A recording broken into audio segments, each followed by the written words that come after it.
the decision that almost killed Domino's. For most people today, Domino's feels inevitable. It's everywhere, it's fast, it's easy, and it looks like one of those companies that was always destined to win. But that story is wrong. Domino's didn't rise smoothly. It nearly destroyed itself, not because of bad luck, not because of competitors, but because of one decision that looked smart at the time and quietly put the entire company at risk. To understand that decision, you have to go back to the beginning. Domino's started as a tiny pizza shop in Michigan in 1960. Two brothers bought it with a small loan, and within a year, one of them wanted out. He traded his entire stake for a used car. That's how fragile the business was. The remaining founder wasn't thinking about building a global brand. He was thinking about survival. And survival led him to one powerful insight: delivery.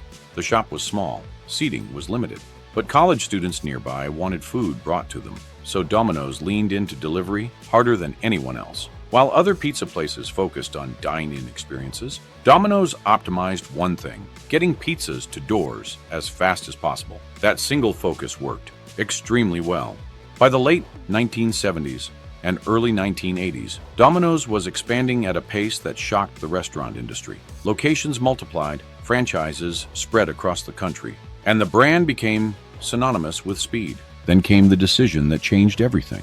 Domino's promised pizza delivery in 30 minutes or less. On the surface, it was brilliant. It made Domino's different. It gave customers a reason to choose them over everyone else. It turned delivery from a convenience into a guarantee. But here's the problem with guarantees: they shape behavior. Drivers rushed, corners were cut, speed mattered more than safety, and eventually, reality caught up. Accidents happened, lawsuits followed. One case alone resulted in tens of millions of dollars in damages. Public perception shifted from fast and fun to reckless and dangerous. What once fueled growth became a liability. Domino's quietly killed the guarantee, but the damage was deeper than most people realized. Because while Domino's was busy defending its delivery promise, competitors were learning from it. Pizza Hut copied delivery at scale. Regional chains followed. Soon, delivery wasn't unique anymore. It was expected. And that exposed the real problem. Domino's had built its entire identity around speed, not taste. For years, customers tolerated average pizza because it arrived quickly. But once everyone could deliver, customers started asking a different question. Why does this pizza taste like cardboard? By the late 1990s and early 2000s, Domino's was losing relevance. Same-store sales stalled, brand perception slipped, and internally, the company was drifting. The founder stepped back, leadership fragmented. The company tried incremental fixes instead of addressing the core issue. They added menu items, they changed slogans, they ran new ads, but they avoided the hardest decision of all: admitting the product wasn't good enough. That avoidance almost killed the company. By the late 2000s, Domino's was in serious trouble. Sales were declining. Online criticism was brutal. Viral videos damaged trust, and the brand had become a punchline. This is where most companies double down on denial. Domino's did the opposite. They made a decision that almost no large brand is willing to make.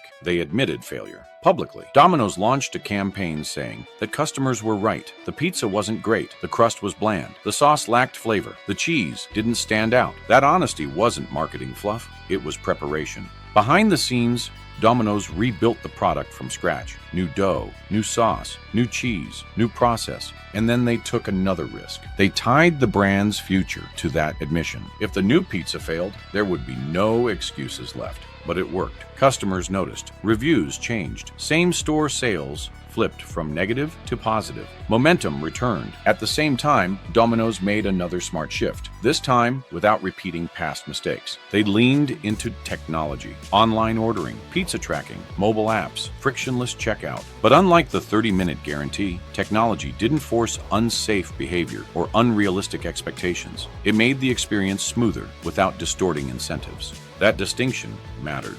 Domino's didn't win by being the fastest anymore. They won by being convenient, consistent, and good enough at scale. The company that once bet everything on speed learned a painful lesson. Advantages decay. What makes you win today can quietly hurt you tomorrow if you refuse to adapt. Domino's nearly collapsed, not because delivery was a bad idea, but because they confused an early advantage with a permanent identity. When the market changed, they were slow to change with it. And when they finally did, they survived by doing the hardest thing in business. They told the truth. The real lesson here isn't about pizza. It's about decisions. Scaling too fast, over-optimizing one advantage, ignoring product quality because growth looks strong, letting identity lock you into outdated assumptions. Domino's almost died because it protected a story that no longer matched reality. It recovered because it rewrote that story publicly, painfully, and decisively. If you want more breakdowns like this, real business stories, real decisions, real consequences, hit like, subscribe, and stay